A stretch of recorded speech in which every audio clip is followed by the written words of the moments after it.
क्या करूं, कुछ समझ में नहीं आ रहा है। 2 साल से ऐसे ही इधर उधर भटक रहा हूं जॉब के लिए। ना कोई अच्छी जॉब मिल रही है, ना रहने को अच्छा घर है। आज तो मेरी गर्लफ्रेंड ने भी मेरे साथ ब्रेकअप कर लिया। मेरे सारे दोस्त भी पैसे ना होने के कारण मेरा मजाक उड़ाते हैं। कितना ट्राई किया कि किसी अच्छी कंपनी में मेरी जॉब लग जाए, पर नहीं, हर बार रिजेक्ट हुआ हूं। मेरी जिंदगी मुझे अच्छे से जीने नहीं देना चाहती। क्या फायदा ऐसी जिंदगी का? इससे अच्छा तो मैं मर ही जाऊं। कम से कम इस जिल्लत भरी जिंदगी से छूट तो जाऊंगा। वो रोते रोते पानी में देखता है। उसे अपनी परछाई पानी में दिखाई देती है। वो पानी को छूता है। अगले ही पल पानी का रंग बदलने लगता है। आसमान जैसा नीला पानी काला होने लगता है। देखते ही देखते उस तालाब का पानी पूरी तरह से काला हो गया। उस पानी को देखकर मानो जैसे वो लड़का अपने होश खो बैठा हो, और अगले ही पल उसने पानी में छलांग लगाई। कुछ दिनों बाद एक कॉलेज में पार्टी चल रही थी। सारे दोस्त एक दूसरे के साथ डांस कर रहे थे। वहां त्रिशा, पंकज, आकाश, ये 3 बेस्ट फ्रेंड भी थे। सब लोग पार्टी एंजॉय कर रहे थे। थोड़ी देर डांस करने के बाद तीनों जाकर साइड में बैठ गए। अरे पार्टी तो बहुत अच्छी रही, पर आगे क्या प्लान है? कहीं घूमने चले? अरे अभी पिछले हफ्ते ही तो रिजॉर्ट में घूमने गए थे। पंकज, ये हमारा कॉलेज का लास्ट ईयर है। पता नहीं कॉलेज खत्म होने के बाद हम वापस कब मिलेंगे। हाँ, ये तो सही कहा तुमने। कुछ दिन ही तो साथ में रहने वाले हैं, तो ये वक्त भी एंजॉय करते हैं ना। घूमेंगे, पार्टी करेंगे, क्या पता कल हो ना हो। आकाश की बात सुनकर सब लोग हंसने लगे। उन्होंने कल कॉलेज के कैंटीन में मिलकर बाहर जाने का प्लान करेंगे, ऐसा बोला। अगले दिन कहे मुताबिक सब कैंटीन में मिले। आकाश अपने लैपटॉप में घूमने की जगह देख रहा था। अरे यार, ये बार बार रिजॉर्ट, फोर्ट, बीच, इन सब जगह जाकर मैं बोर हो गई हूँ। हम कहीं और घूमने चले, कुछ एडवेंचर करें। मतलब तुम कहना क्या चाहती हो? क्या चल रहा है तुम्हारे दिमाग में? अरे मतलब कुछ अलग करते हैं ना। जिन जगहों पर हम जा चुके हैं वो तो हर कोई जाता है। हम किसी हॉरर प्लेस पे जाएं तो, किसी डरावनी जगह। जरा देखें तो ये लोग जो भूत भूत के नाम पर आधी जिंदगी डर में गुजार देते हैं, वो सच में होते भी हैं या नहीं? निशा और आकाश जोर जोर से हंसने लगते हैं, लेकिन पंकज के चेहरे का रंग उड़ गया था, मानो वो ऐसी घटनाएं जानता हो। पंकज ने ऐसी जगह जाने से मना किया, लेकिन निशा और आकाश ने उसकी एक ना सुनी। अगले दिन तीनों कॉलेज के कैंटीन में मिले। आकाश अपने लैपटॉप पर हॉरर प्लेसेस सर्च करने लगा। जगह तो बहुत है, समझ नहीं आ रहा कि आखिर जाए कहाँ। अरे अपने शहर के आसपास ही देखो ना, ज्यादा टाइम नहीं लगेगा और घूमने को भी अच्छे से मिलेगा। मैं अभी भी कह रहा हूँ, हमें वहाँ नहीं जाना चाहिए। तभी आकाश को इंटरनेट पर एक हॉरर प्लेस दिखाई देता है, और वो जगह थी अग्रसेन की बावली, जो दिल्ली में है। आकाश ने कहा कि हमारे शहर से कुछ ही दूरी पर है, तो अपनी कार लेकर भी जा सकते हैं। अगले दिन सुबह वो तीनों कार लेकर निकल पड़े। कुछ घंटे ड्राइव करने के बाद आखिरकार वो उस जगह पहुंच ही गए। कार से उतरकर वो अग्रसेन की बावली की तरफ जाने लगे। शुरुआत में एक गेट के सामने पहुंचे, जहां अग्रसेन की बावली नाम का एक बोर्ड बना हुआ था और उसकी थोड़ी बहुत जानकारी भी लिखी हुई थी। तीनों ने बोर्ड को देखा और आगे चलने लगे।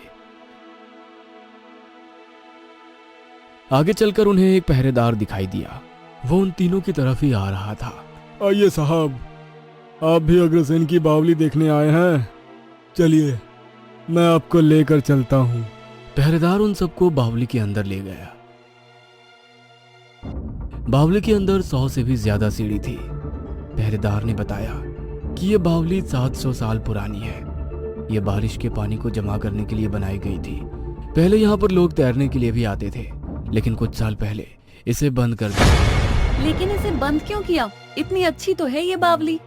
ये एक ऐतिहासिक बावली है, लेकिन इसके साथ कई राज भी जुड़े हैं। यह बात सुनकर त्रिशा ने राज के बारे में पूछा।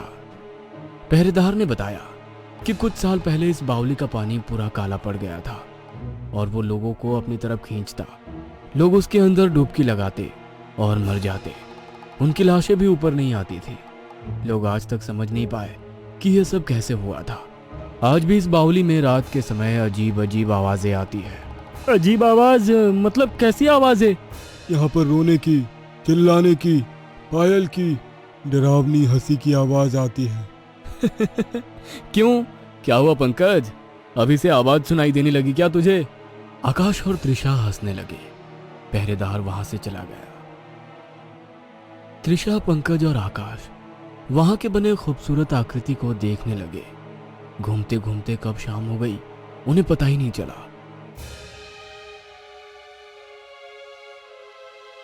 पहरेदार ने सबको आवाज लगाई, बावली को बंद करने का वक्त हो गया है। सब लोग बावली से बाहर की ओर आ जाएं। शाम के वक्त बावली में रुकना मना है। अरे यहाँ पर तो जो लोग बोलते हैं वैसा कुछ भी दिखाई नहीं दिया। मुझे तो लगता है कि इस जगह के बारे में लोग झूठी अफवाहें फैला रहे हैं। अरे जो लोग बोलते हैं सब घटनाएं रात को होती है, इसीलिए तो रात में बावली बंद होती है। अगर तुम्हें देखना है तो यहाँ रात को रुकना होगा। पागलों जैसी बातें मत करो, हम यहाँ नहीं रुकेंगे। यहाँ रुकना खतरे से खाली नहीं होगा। तुम चुप रहो पंकज, तुम बहुत डरपोक हो। चलो कहीं छुपते हैं, उस पहरेदार ने देख लिया तो बाहर निकाल देगा। तीनों बावली के एक कोने में छिप गए। पहरेदार के चले जाने के बाद सब बाहर आए और बावली में घूमने लगे। अंधेरा हो गया था, इसलिए सबने अपने मोबाइल की टॉर्च ऑन की।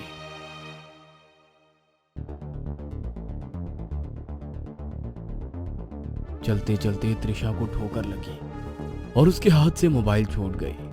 उसने मोबाइल उठाया और सामने देखा तो आकाश और पंकज दोनों वहां पर नहीं थे। त्रिशा ने उन्हें आवाज लगाई पर कोई फायदा नहीं हुआ। त्रिशा चलते चलते बावली के पानी के पास पहुंची। उसने पानी में देखा तो उसे अपनी परछाई नजर आई। उसने पानी में हाथ डाला। अगले ही पल बावली का पानी काला होने लगा। त्रिशा की आवाज सुनकर आकाश और पंकज डर गए। वो त्रिशा को ढूंढने लगे। पंकज को त्रिशा दिखाई दी। उसने त्रिशा को आवाज लगाई पर त्रिशा ने पलटकर नहीं देखा। वो बस उस पानी को देखे जा रही थी। पंकज ने जैसे ही त्रिशा के कंधे पर हाथ रखा, सामने का नजारा देखकर उसके रोंगटे खड़े हो गए। त्रिशा की आंखें पूरी तरह से सफेद हो चुकी थी, मानो वो किसी के वश में हो। आकाश भी वहां पहुंच गया था। उसने जो देखा तो अपनी आंखों पर भरोसा नहीं हुआ। त्रिशा ने जैसे ही पंकज को पकड़ने के लिए हाथ आगे बढ़ाया, अचानक उसके सामने एक तावीज आ गया, जिससे डरकर वो जोर से चीखी और उसने पलटकर पानी में छलांग लगाई। मेरी जान बचाने के लिए शुक्रिया, लेकिन आप हो कौन? आपने ये सब कैसे किया? और हमारी दोस्त त्रिशा, उसे क्या हुआ है? वो ऐसे पानी में क्यों चली गई? मेरा नाम अदिति है। मैं एक पैरानॉर्मल एक्सपर्ट हूँ और मैं यहाँ अपनी रिसर्च के लिए आई हूँ। मुझे ये बताते हुए दुख हो रहा है कि तुम्हारी दोस्त त्रिशा मर चुकी है। इस काले पानी ने उसे भी अपना शिकार बना लिया। ये बात सुनकर आकाश और पंकज रोने लगे। नहीं, ऐसा नहीं हो सकता। त्रिशा हमें छोड़कर नहीं जा सकती। तभी अदिति ने उनके हाथों में एक तावीज बांध दिया और मंत्र बोलने लगी, जिससे वो दोनों सुरक्षित हो गए। मानो या ना मानो, पर ऐसी घटनाएं हमारे जीवन में होती हैं, जिन पर विश्वास करना कठिन होता है। तुम आज के जमाने के बच्चे ये सारी बातें हंसी मजाक में ले लेते हो, लेकिन तुम्हारा ये मजाक किसी की जान ले सकता है। ये बात तुम नहीं समझ पाते। जैसे हमारी जगह होती है रहने की, जिस पर हम अपना अधिकार समझते हैं, वैसे ही अतृप्त आत्माओं की भी अपनी जगह होती है और हम लोग उनकी जगह आकर गलती करते हैं। अदिति ने बताया कि उन्होंने यहाँ रुककर बहुत बड़ी गलती की है। आकाश और पंकज दोनों को अपनी गलती पर पछतावा हुआ। आगे चलते चलते सबको एक पायल की आवाज सुनाई दी। अदिति जान चुकी थी कि ये एक छलावा है। उसने आकाश और पंकज का हाथ पकड़ा और बावली की बाहर की ओर जाने लगी। बावली के बाहर आते ही सूरज निकल आया। सूरज की पहली किरण के साथ वो तीनों बावली से बाहर आ गए। लेकिन बावली का राज अभी भी राज ही था कि आखिरकार लोग वहां जाकर आत्महत्या क्यों कर लेते थे और उनका मृत शरीर भी पानी में ऊपर क्यों नहीं आता। आखिर ऐसा क्या है उस बावली के काले पानी का राज? आज 10 साल हो गए इस घटना को। आकाश विदेश में जॉब के लिए गया है और पंकज की शादी हो गई है और उसे एक लड़की भी है। लेकिन आज भी अग्रसेन की बावली की वो रात उनके मन में डर की दहशत बयां करती है। पंकज की लड़की अपने लैपटॉप पे सर्च करते हुए, अरे ये तो बहुत अच्छी जगह लगती है, बहुत पुरानी भी है। हम छुट्टियों में यहीं घूमने जाएंगे। चलो पापा और अंकल को इसकी एक फोटो भेजती हूँ व्हाट्सएप पर। अंकल भी तो आने वाले हैं अगले हफ्ते इंडिया। अग्रसेन की बावली की तस्वीर देखकर दोनों डर जाते हैं। गोवा, जो करोड़ों लोगों की पहली पसंद है, खासकर नई जनरेशन के लोगों की, उनकी ख्वाहिश ही गोवा पर आकर रुकती है। वैसे तो पूरा गोवा ही लोगों के लिए आकर्षण का केंद्र है, खासकर शोर और शराब से भरे हुए गोवा के बीचेस। लेकिन इसके अलावा एक ऐसी जगह है जो शोर से कोसों दूर खामोशी से घिरा हुआ है। साउथ गोवा स्थित सेंट मॉल के एरिया में बसे हुए डिमेलो हाउस। इसकी वजह है इस घर के भीतर रहने वाली वो खौफ जो चीखों के रूप में घर से बाहर आती है और इंसान का दिल दहलाने के लिए काफी है। उस घर के आतंक का आलम यह है कि उसके आसपास के लोग भी वहां से चले गए हैं और वहां पर दोबारा कोई प्रॉपर्टी बिकी भी नहीं। जो लोग कभी कभार वहां से गुजरते हैं वो बताते हैं कि उस घर में चीखने चिल्लाने की आवाज, चीजों को बाहर फेंकने की आवाज, चीजों के टूटने की आवाज आती रहती है। बाहर से एक खंडहर की तरह दिखने वाला डिमेलो हाउस अंदर से कुछ और ही कहानी बयां करता है। जगह जगह कांच के टुकड़े, टूटे हुए बल्ब, फटे हुए सोफे और दीवार पर जमे हुए खून से लिखे हुए निशान, लीव माय हाउस। एक दिन उस घर से बहुत जोरों से चीखने चिल्लाने की आवाज आ रही थी।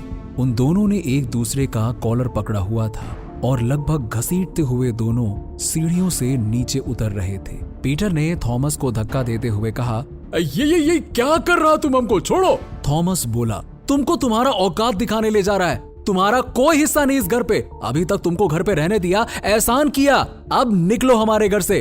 पीटर गुस्से में आगे आया और उसने थॉमस को पीछे की तरफ धक्का दिया और बोला, तुम अपनी औकात में रहो। ये पूरा घर मेरे फादर ने मेरे नाम किया है। अरे तुम कौन होता है हमको यहाँ से निकालने वाला? ये घर हमारा है और हम इसको लेकर रहेगा। इतना कहते हुए एक बार फिर से पीटर ने थॉमस को धक्का दिया और थॉमस कुछ सीढ़ियों से नीचे लुढ़क गया और उसे चोट लगी। इस बात से थॉमस बहुत ज्यादा बौखला गया। उन दोनों के झगड़े की आवाज इतनी ज्यादा थी कि घर के बाहर तक आवाज सुनाई दे रही थी। ये रोज का ड्रामा था, इसलिए कोई भी इस मामले में इंटरफेयर नहीं करना चाहता था। लेकिन शायद ये मामला रोज की तरह नहीं था। आज थॉमस को नींद नहीं आ रही थी। वो सोच रहा था कि आखिर क्या किया जाए इस पीटर का, और तभी उसके दिमाग में आता है एक आइडिया। थॉमस समझ गया कि इसके अलावा और कोई ऑप्शन नहीं है। ऊपर सीढ़ियों से पीटर के कमरे की तरफ जाते हुए थॉमस के चेहरे पर गुस्सा साफ दिख रहा था। पीटर के कमरे में जाकर उसने लगातार कई फायरिंग की और पीटर को हमेशा हमेशा के लिए खामोश कर दिया। कुछ देर छटपटाने के बाद पीटर की मौत हो गई। थॉमस पीटर की लाश को खींचते हुए गार्डन में लेकर आया।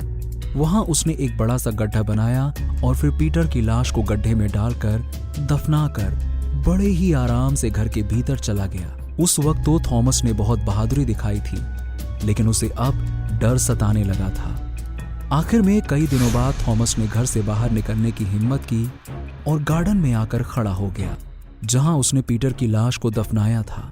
वहीं खड़े खड़े वो काफी देर तक उस जगह को देखता रहा कि तभी एक पड़ोसी ने आवाज लगाई, कैसा है थॉमस माय सन, कैसा है? थॉमस घबरा गया। I am good uncle, I am good, how are you? I am fine my son, I am fine. जरा पीटर को बुलाना, पीटर से कुछ इम्पोर्टेंट बात करनी है। पीटर का नाम सुनते ही थॉमस की हालत खराब हो गई कि तभी अंकल ने दोबारा कहा, क्या हुआ? पीटर कहाँ है माय सन? हाँ, वो पीटर वो अपना हिस्सा लेकर दूसरी सिटी में रहने को चला गया है। अंकल को इस बात पर यकीन तो नहीं हुआ, लेकिन फिर भी वो चुपचाप वहां से चले गए। थॉमस ने इस बात को अब पीटर के गायब होने की वजह बना ली। जो कोई भी पूछता वो यही बताता कि पीटर अपना हिस्सा लेकर जा चुका है। धीरे धीरे करके थॉमस के भीतर का गिल्ट और डर खत्म हो गया था। एक रात थॉमस पार्टी करके बहुत देर से घर लौटा। पीटर की मौत के बाद पहली बार वो इतना एंजॉय करके आया था, बहुत खुश था। उस रात थॉमस गहरी नींद में सो चुका था कि तभी उसके कमरे का झूमर जोर जोर से हिलने लगा। थॉमस ने धीरे से अपनी आंख खोली और करवट लेकर झूमर की तरफ देखने लगा, लेकिन तब तक झूमर बिल्कुल शांत हो गया था। शायद थॉमस ने कुछ ज्यादा ही पी लिया था, जिस वजह से उसका दम घुट रहा था। वो तुरंत उठकर बैठ गया और कमरे से बाहर आकर ताजी हवा लेने लगा। तभी उसकी नजर उस जगह पर गई जहां उसने पीटर को दफनाया था। थॉमस की होठों पर मुस्कुराहट आ गई और उसने नफरत से कहा, my dear brother, I am sure अपनी प्रॉपर्टी पर इस तरह से परमानेंट सोना तुमको भी अच्छा लग रहा होगा। Good night, sleep tight. इतना बोलकर थॉमस पीछे पलट गया कि तभी उसे 2-3 कुत्तों के जोर जोर से भौंकने की आवाज आई।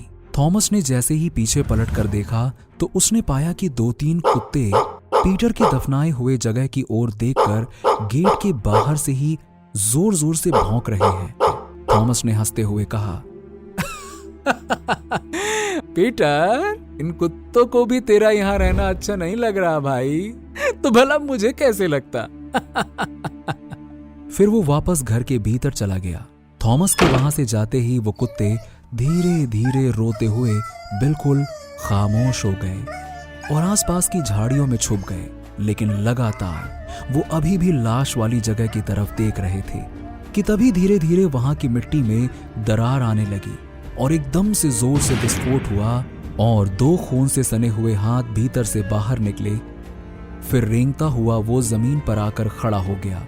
उस पर नजर पड़ते ही कुत्ते वहां से दुम दबाकर भाग गए।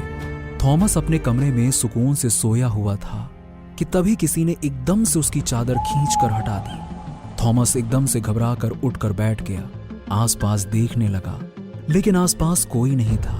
थॉमस को लगा कि शायद उसका वहम है। वो वापस चादर ओढ़कर सो गया, लेकिन ये थॉमस का वहम नहीं था। उसके कमरे की दीवार पर एक बड़ा सा साया नजर आ रहा था। धीरे धीरे करके दीवारों में दरारें आनी शुरू होने लगी, लेकिन हैरानी की बात थी कि थॉमस को कुछ सुनाई ही नहीं दे रहा था। घर का एक एक सामान टूट रहा था, कांच बिखर रहा था, दरवाजे खिड़कियां टूट रही थी, पर इन सब से बेखबर थॉमस गहरी नींद में सोया हुआ था। अगली सुबह जब थॉमस उठा तो उसके होश उड़ गए। उसकी नजर अपने बेड के सामने वाले दीवार पर पड़ी, जहां पर खून से लिखा हुआ था, leave my house else die. ये देखकर थॉमस डर के मारे जहां था वहीं जमा रह गया। फिर एकदम से उठा और पीटर के कमरे की तरफ भागा और साथ में थॉमस बोल रहा था, इट्स नॉट पॉसिबल, ये तो पीटर की हैंडराइटिंग है, ये पीटर कैसे आ सकता है। घर की हालत और वो लिखावट दोनों ने मिलकर थॉमस को बहुत बड़ा शॉक दिया था। जैसे ही थॉमस पीटर के कमरे में पहुंचा और वहां उसे एक और बड़ा झटका मिला। थॉमस ने देखा कि पीटर का कमरा बिल्कुल साफ सुथरा और वेल मैनेज तरीके से है। कमरे के लाइट्स ऑन है, पंखा चल रहा है। कमरे में पहुंचते ही थॉमस को तेज ठंड का एहसास हुआ। ऐसा लगा जैसे वो किसी बर्फीली जगह पर पहुंच गया हो। उसे अपने रोंगटे खड़े होते हुए महसूस हुए और साथ ही उसे कमरे में किसी के जोर जोर से सांस लेने की आवाजें साफ सुनाई दे रही थीं। तभी उसके कानों में एक चुभती हुई सी आवाज आई, जैसे कि कोई बिल्कुल उसके कान के नजदीक आकर बोला हो, मैं वापस आ गया हूं अपनी प्रॉपर्टी लेने के लिए, माय डियर ब्रदर। इतना कहने के बाद उस आवाज में गुर्राहट महसूस होने लगी। थॉमस के पैर डर के मारे कांपने लगे। उसने धीरे से गर्दन को पीछे करके देखा तो पीछे कोई नजर नहीं आया। थॉमस तेजी से वहां से भागा और नीचे आकर अपने कमरे में छुपकर बैठ गया, लेकिन वही आवाज उसके कानों में फिर से सुनाई दी। What happened, my dear brother? मैं ये क्या देख रहा हूँ? अरे तुम तो डरा हुआ है। अरे देखो ना, मैं तो दूसरे शहर से आया हूँ। तुमने जो मुझे मेरा हिस्सा दिया था, उससे मेरा बिजनेस बहुत अच्छा चल रहा है और अब मैं तुम्हें अपने साथ लेकर जाने आया हूँ। थॉमस ने घबराते हुए कहा, no no no no no no no no, मुझे माफ कर दो, मुझसे गलती हो गई, प्लीज मुझे माफ कर दो, मुझे माफ कर दो, मेरे से गलती हो गया, प्लीज मुझे माफ कर दो। पीटर की गुर्राती आवाज आई, नो, ये ये पूरा डिमेलो हाउस मेरा है। मैं अपनी ये पूरी प्रॉपर्टी लेकर रहूंगा, इसीलिए तो मैं वापस आया हूं। थॉमस कुछ देर तक तो पसीने में भीगा हुआ इसी कंडीशन में बैठा रहा। फिर धीरे से उसने पीछे पलट कर देखा तो उसके आंखें बड़ी हो गईं। पीछे उसे खून से सना हुआ और सड़े हुए बॉडी के साथ पीटर नजर आया। उसकी गर्दन टेढ़ी थी, हाथ पैर भी टेढ़े थे और आंखों के आसपास खून के मोटे मोटे धब्बे थे, मानो वो खून के आंसू रो रहा हो। थॉमस ने धीरे धीरे करके नीचे की तरफ देखा तो उसकी छाती पर वही गोलियों के निशान थे जहां पर थॉमस ने उसे मारा था। थॉमस हाथ जोड़कर सॉरी बोलने लगा और सॉरी बोलते बोलते बेहोश होकर फर्श पर गिर गया। रात के 3 बजे जब घड़ी ने 3 बार बेल बजाई तब थॉमस की आंख खुली। उठते के साथ ही पीटर ठीक उसके सामने था। पीटर को एकदम अपने सामने देख थॉमस इतना डर गया कि उसे हार्ट अटैक आ गया और वो वहीं पर मर गया। ये मेरा घर है। नहीं, ये मेरा घर है, तू इडियट है। अरे फादर ने मुझे ये घर दिया था। नहीं, तूने साजिश की थी। मैं तुझे अपने रास्ते से हटा दूंगा, उससे पहले मैं तुझे मार डालूंगा। अच्छा, तू मुझे मारेगा? हाँ, मैं मार डालूंगा। हिम्मत है तो हाथ उठा। अरे हाथ उठा की बात करता है? रुक जा, मैं तेरे को बताता है। अच्छा, तेरी इतनी हिम्मत, इडियट कहीं का। अगली सुबह इन्हीं आवाजों के साथ पूरा डिमेलो हाउस गूंज रहा था। इस बार पड़ोसी उनके घर के अंदर गए। उन्हें डर था कि कहीं कोई एक दूसरे को कुछ कर ना दे, लेकिन जब वो अंदर गए तो उन्होंने देखा थॉमस जमीन पर गिरा हुआ मरा पड़ा है। लेकिन घर के सभी कोनों से उन दोनों भाइयों की लगातार आवाज आ रही है जो गुस्से से भरी हुई थी। उसके बाद से कोई उस घर के भीतर नहीं गया। उससे पहले मैं तुझे मार डालूंगा। अच्छा। महेश पहली बार उसकी ड्यूटी उसी कॉलेज में लगी जहां से उसने अपनी ग्रेजुएशन कंप्लीट की थी और होने वाले एग्जाम के लिए उसे यहां पे भेजा गया था as a examiner. College campus के पास ही बने पुराने हॉस्टल में महेश रुका हुआ था। स्टूडेंट्स के लिए नए हॉस्टल बन गए थे और इस पुरानी बिल्डिंग में अकेला महेश और नीचे एक चपरासी था। महेश कमरे की खिड़की पर खड़ा दूर कॉलेज की बिल्डिंग को देख रहा था और पुराने दिनों को याद कर रहा था कि तभी उसे लगा जैसे कमरे में कोई तेजी से कुछ लिख रहा है। महेश ने पीछे पलटकर देखा तो वहां कोई नहीं था। उसे लगा कि ये उसका वहम होगा और वो वापस से सामने की तरफ देखने लगा कि तभी फिर से कुछ लिखने की आवाज आई, जैसे तेजी से कोई दीवारों पर कुछ लिख रहा हो। महेश ने तुरंत पीछे पलटकर देखा और अपने मोबाइल का फ्लैश जलाया। लाइट कमरे में नहीं थी, जिस वजह से कुछ भी क्लियर दिखाई नहीं दे रहा था। महेश ने जब फ्लैश से चारों तरफ देखा तो दीवार पर उसे बड़े बड़े अक्षरों में वैभव लिखा हुआ नजर आया। वैभव महेश के पुराने दोस्त का नाम था जो एग्जाम से एक दिन पहले कहीं चला गया था। कहां चला गया था किसी को पता नहीं। महेश बस हैरानी से दीवार की तरफ देख रहा था कि तभी महेश को लगा कि जैसे किसी ने उसके दरवाजे पर दस्तक दी है। उसे लगा कि शायद चपरासी होगा। उसने दरवाजा खोला तो कोई भी नहीं था। महेश लॉबी में निकलकर इधर उधर देखने लगा कि तभी उसकी नजर सामने के बिल्डिंग पर गई जहां पर कल एग्जाम होना था।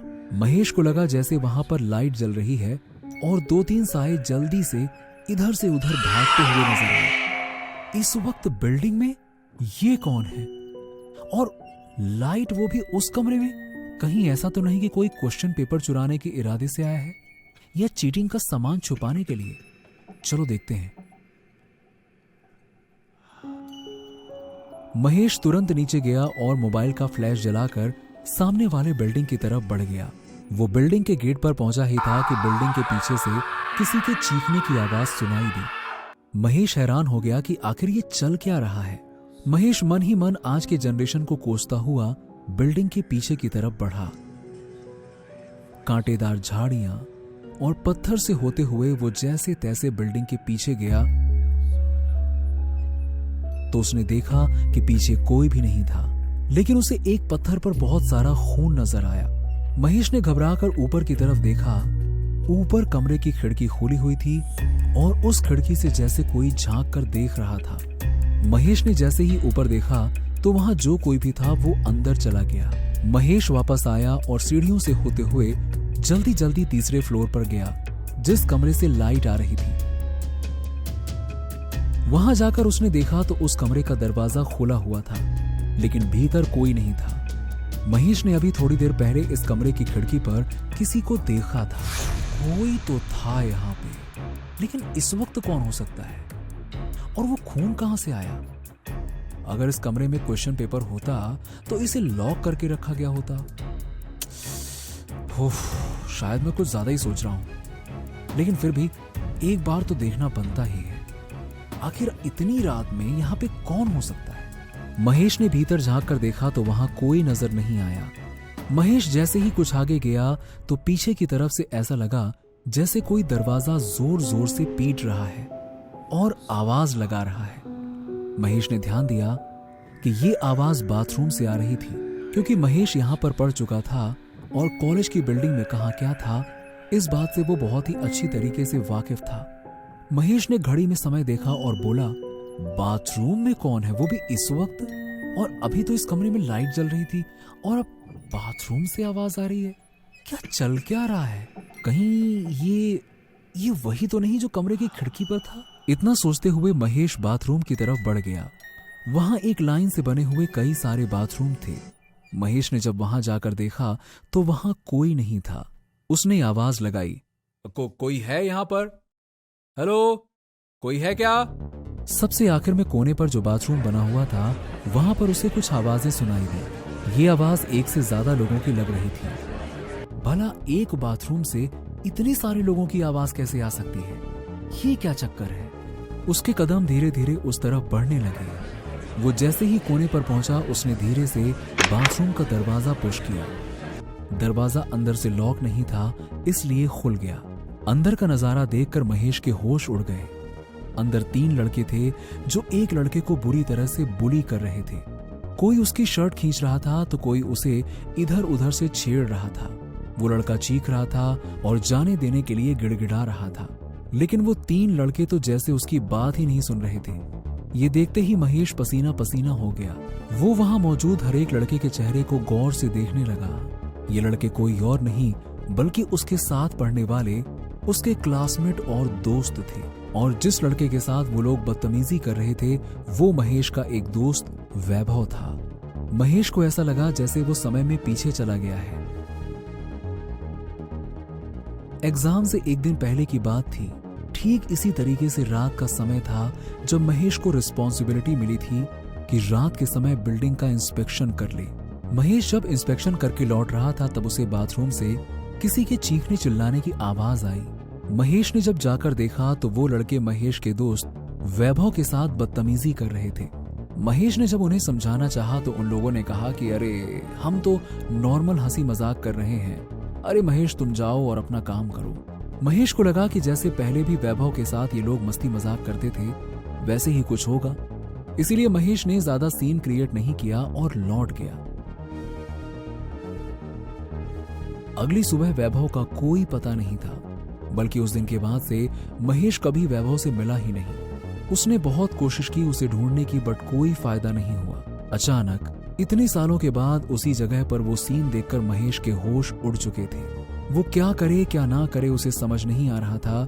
वो उल्टे पैर वहां से गिरते पड़ते भागा, लेकिन जैसे ही वो एग्जामिनेशन हॉल के बाहर पहुंचा उसने देखा वही 3 लड़के एग्जामिनेशन हॉल में वैभव को खिड़की के पास लेकर खड़े हैं और उसे लटका कर रखा है। वैभव चीख रहा था, चिल्ला रहा था, लेकिन वो तीनों हंसते हुए उसे डराने की कोशिश कर रहे थे। अचानक उनके हाथ से वैभव छूटकर नीचे गिर गया और ये देखते ही महेश ने अपनी आंखें बंद कर ली और चीख उठा, नहीं! वैभव के चीखते ही उन तीनों लड़कों ने पलटकर महेश को देखा तो उसके होश उड़ गए। उन तीनों के चेहरे बिल्कुल सफेद थे, उनकी आंखों का सफेद हिस्सा गायब था और शरीर में अलग अलग जगह पर जख्म लगे हुए थे और खून बह रहा था। महेश के देखते ही देखते वो तीनों लड़के गायब हो गए। महेश को समझ नहीं आ रहा था कि ये सब आखिरकार हो क्या रहा है और वो क्या करे ऐसी सिचुएशन में। इससे पहले कि महेश वहां से भाग पाता, उसने देखा कि जिस खिड़की से वैभव नीचे गिरा था उस खिड़की पर 2 हाथ नजर आए। खून से सने हुए वो हाथ धीरे धीरे ऊपर की तरफ बढ़ने लगे और खिड़की से रेंगता हुआ वैभव एग्जामिनेशन हॉल में आ गया था। वो किसी जानवर की तरह रेंगता हुआ महेश की तरफ बढ़ रहा था। महेश इस कदर डर चुका था कि उसके मुंह से आवाज भी नहीं निकल रही थी। वो धीरे धीरे करके पीछे की तरफ खिसकने लगा, लेकिन वो पीछे की रेलिंग से जाकर टकरा गया और अब उसके पास 2 ही ऑप्शन थे। या तो वो रेलिंग से नीचे कूद जाता, जो कि तीसरे फ्लोर से सीधा नीचे गिरने जैसा था, या तो फिर दूसरा ऑप्शन ये था कि वो वैभव के नजदीक आने का इंतजार करता। वैभव एग्जामिनेशन हॉल के गेट पर खड़ा था और जानवरों की तरह गुर्राते हुए महेश को देख रहा था। उसके मुंह से खून टपक रहा था। अचानक वैभव अपने 2 पैरों पर खड़ा हुआ और अपने गर्दन को मरोड़ता हुआ बोला, सालों से तुम्हारा इंतजार कर रहा हूँ। अपने 3 गुनहगार को तो सजा दे चुका था, तुम्हारा इंतजार था, आज वो भी पूरा हो गया। इतना कहते हुए वैभव महेश की तरफ झपट पड़ा और महेश को खींचते हुए एग्जामिनेशन हॉल के अंदर लेकर चला गया। एग्जामिनेशन हॉल का दरवाजा धम से बंद हो गया। महेश चीख पड़ा। वो डरी हुई आवाज में बोला, रुको, मेरी कोई गलती नहीं है। वैभव तुम मुझे गलत समझ रहे हो। प्लीज मुझे छोड़ दो। मुझे तो पता भी नहीं था कि तुम्हारे साथ क्या हुआ। मैं तो उस दिन के बाद से तुम्हें ढूंढता रहा, बल्कि आज तक जब भी कोई ऐसा मिलता है जहां से तुम्हारा कोई क्लू मिल सकता था, मैं उससे तुम्हारे बारे में पूछता था, तुम्हें ढूंढ रहा था। मुझे नहीं पता था कि तुम्हारे साथ ऐसा कुछ हुआ है। प्लीज मुझे छोड़ दो, प्लीज मुझे छोड़ दो। वैभव महेश को लेकर उसी खिड़की पर खड़ा था, लेकिन इस बार नीचे लटकने वाला महेश था। वैभव ने महेश को देखा और मुस्कुराकर बोला,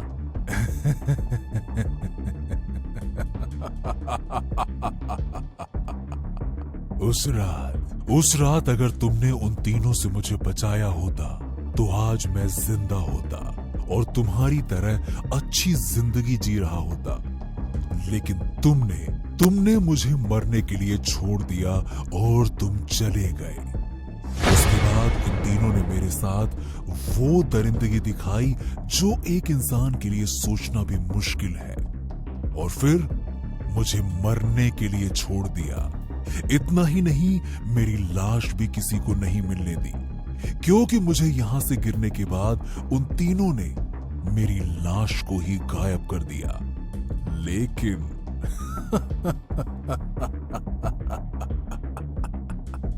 फिक्र मत करो, तुम्हारी लाश सबको मिलेगी। मुझे तो अंतिम संस्कार भी नसीब नहीं हुआ, लेकिन तुम्हें होगा, और मैं भी तुम्हारे साथ इस प्रेत योनि से मुक्त हो जाऊंगा, क्योंकि तुम्हें लिए बिना मैं कभी मुक्त नहीं हो सकता।